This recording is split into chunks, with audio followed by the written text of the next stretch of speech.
يا ديفا ديفا حق الدي اي gabdhaha fiiriska ka dhaaf aday hal mar oo kaliya ayaa la fiiriyaa soo maa taada kale waxaan rabaa divya inaad igu yeerto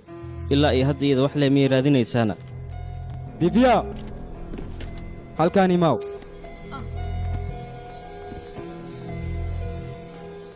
orod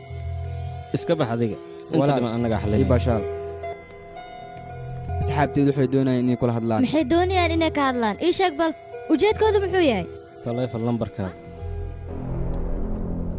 sabab si aan muuqaalka ugu soo diro muuqaalkana muxuu yahay muuqaal adiga iyo krishnaad waxyaalo ku maxaa ku hadlaysaa wariyaan isdisha adiga aniga harta inay disho tartiib dhig karta ya sug divya inaa cabsata looma baahno annaga hal mar wixii aan samayno mar kale ma samaynayno taasina waa balan okay aniga kulley wax dhibaataha ma qaba laakiin ninkaas muuqaalka mar walba waa uu daawadaa isagana waan la hadalnay krishnaana arrinta wuu oggolaaday